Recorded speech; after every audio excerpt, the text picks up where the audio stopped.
La chaîne, bienvenue sur cette vidéo qui aujourd'hui va parler hypnosophie, hypnose clinique et sociale.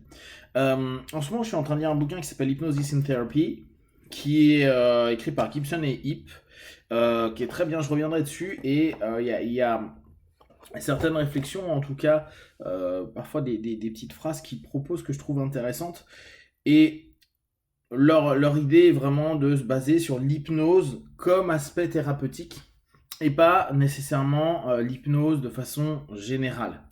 Hein, je vous rappelle, on peut avoir une hypnose ludique, on peut avoir une hypnose sociale, on peut avoir une hypnose thérapeutique, on peut avoir une hypnose pour travailler sur de la motivation, et on n'est pas dans de la thérapie, etc. Eux, ils se fixent sur la thérapie. Je vous ferai des feedbacks parce que je trouve qu'il y a beaucoup de pertinence dans ce bouquin qui date de 91 et qui reprend l'hypnose depuis ses débuts. C'est, à mes yeux, un des meilleurs bouquins que j'ai lu jusqu'à présent. Donc, à un moment, il y a une petite réflexion où il parlait des échelles qui ont été créées à l'époque par Ilgar, par Barber, etc., etc. Les échelles de niveau, hein, où on parlait plus de verticalité mais de latéralité de l'hypnose. Et dans tout ce cheminement-là, il y a un moment où ils mettent en avant le fait que l'hypnose peut créer des phénomènes qu'on va retrouver dans de la psychologie sociale. Et très souvent, vous allez le voir, et moi le premier, je le propose en disant observez que dans le quotidien, il y a énormément d'éléments qui entraînent des mises en transe, qui entraînent après des suggestions qui vont nous mettre dans des états, j'aime pas trop, mais en tout cas qui vont ouvrir des phénomènes physio, psycho, des phénomènes que nous on appelle hypnotiques, mais on peut reprendre vraiment cette sémantique-là, en tout cas des phénomènes résultant d'une suggestion. Et on peut, par exemple, prendre les leviers de manipulation de Cialdini, par exemple, ou les biais cognitifs, pour capter qu'effectivement, de par le rapport social, on va avoir énormément de processus inductifs qui vont nous entraîner vers une suggestibilité et donc des réponses diverses en fonction de tout à chacun, de son histoire, etc., etc. Et de là, on pourrait dire, voilà, il y a une hypnose sociale. Il y a une hypnose psychosociale. Ce qui ne veut pas dire, et je trouve qu'à un moment, il a juste proposé une phrase, hein, mais moi, ça a percuté comme ça dans ma tête, c'est de me dire que c'est pas parce qu'on a des phénomènes hypnotiques vécus en hypnose sociale, et là, je vais pouvoir ouvrir vécu en hypnose de scène ou en hypnose de rue, qu'en hypnose clinique, il y aura une quelconque utilité de cette réceptivité à l'hypnose sociale, hypnose de rue ou hypnose de scène, et qu'il y ait la moindre euh, possibilité d'exploiter ce qui pourtant est extrêmement exploitable dans une logique psychosociale, mais qui sera très certainement en face à face, dans un cadre d'internalisation du partenaire, et bien sûr, dans le cadre que vous, en tant que praticien, vous allez proposer, et la posture que vous allez tenir, il est possible que ce qui a pu donner des feedbacks, donner un retour, en tout cas peut-être même validant l'expression de la transe et de la suggestion, dans le rapport clinique, dans le face-à-face, dans le travail psychothérapeutique, il n'y ait rien de tout ça. Je vous en ai déjà parlé avec cette chose que j'avais trouvée assez intéressante il y a des années. Des personnes qui partaient très vite en hypnose de scène ou en hypnose de rue, qui arrivaient en cabinet, vont elles-mêmes dire waouh, bah en fait j'ai pas du tout vécu la même chose alors que je suis considéré comme hyper réceptif à l'hypnose.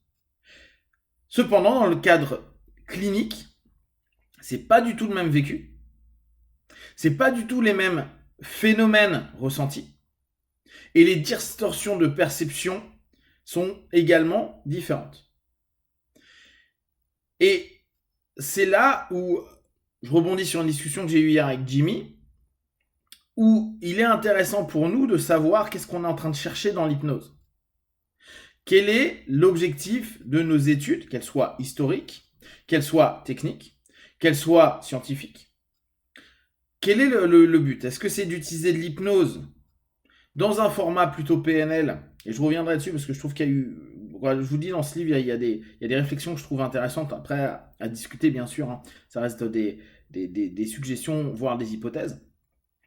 Mais hormis la PNL, qui a extrêmement bien développé le travail hypnose sociale, mais c'est une facette.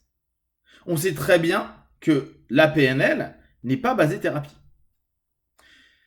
D'ailleurs, quand on étudie complètement le système, il y a très peu d'éléments fondés par Bandler-Grinder, hein, je reste sur la première zone qui a bossé, qui ont développé une PNL clinique. Et des tests cliniques d'ailleurs n'ont pas été faits. Donc, aujourd'hui, dans notre recherche, il est important de savoir, est-ce que je veux comprendre l'hypnose dans sa globalité, ce qui est une bonne chose, mais les recherches que je vais faire, elles vont se baser sur quoi? La recherche de, je sais pas, de la suggestion, de l'induction et de la suggestion et de la transe pour la réceptivité, admettons. Mais selon le cadre qu'on va choisir, si c'est en psychosocial, j'arrive à influencer par des leviers de réciprocité, puis après par l'effet mouton, puis après par la suggestion que j'entraîne avec une série d'IS7, c'est très différent de ce qu'on va obtenir dans une dynamique clinique d'accompagnement d'un partenaire dans une problématique.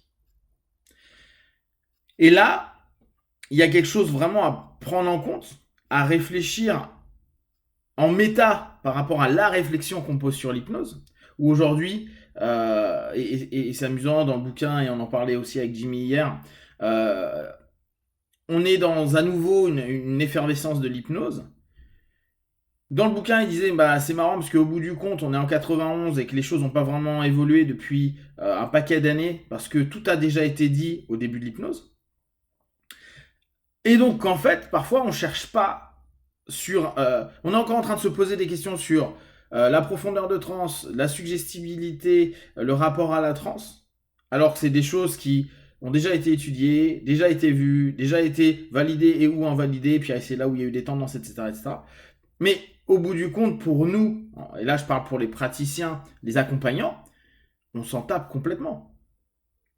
Sachant qu'en fonction de la perception que vous allez avoir et des infos que vous avez par rapport à l'obédience dans laquelle vous faites partie, vous allez avoir des feedbacks qui vont correspondre à ce que vous allez orienter, parce qu'il y a des attentes, parce qu'il y a une suggestion non verbale, parce qu'il y a plein de choses qui vont créer ça.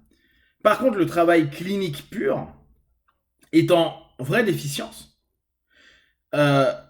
Et hormis les histoires des personnes qui disent « moi, une fois, j'ai eu ceci ou cela », il manque beaucoup de choses sur la pure clinique, pas sur à quelle profondeur de transe il était, est-ce qu'il y a eu un rapport par rapport à la profondeur de transe et la réceptivité, dans quel cadre, est-ce que c'est clinique, est-ce que c'est saine, etc., etc. Tout ça, ça a déjà été répondu, tout ça, ça fait des années qu'on en parle, tout ça, ça fait plein de choses, et en fait, on tourne en rond en pensant qu'on va redévelopper quelque chose, alors que très souvent, ça a déjà été vu, et qu'on devrait, dans le cadre de l'accompagnement, développer vraiment des stratégies thérapeutiques, des compréhensions psychiques, et c'est là où on revient sur cette idée de se dire c'est intéressant quand même essentiel d'aller étudier les écoles psycho diverses pour au moins avoir une ouverture et une exploitation potentielle de cette fameuse discipline qu'est l'hypnose pour permettre d'optimiser les accompagnements qu'on propose.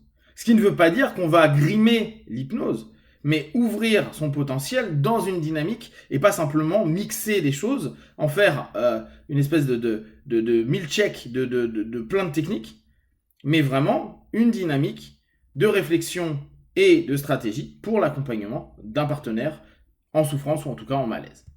Si vous avez des questions et des remarques partagées sur Facebook, YouTube, je répondrai le plus rapidement possible. Et comme d'habitude, tout ce que je propose, ne prenez que ce qui est bon juste pour vous. Testez, observez, analysez et concluez. Be one, ciao.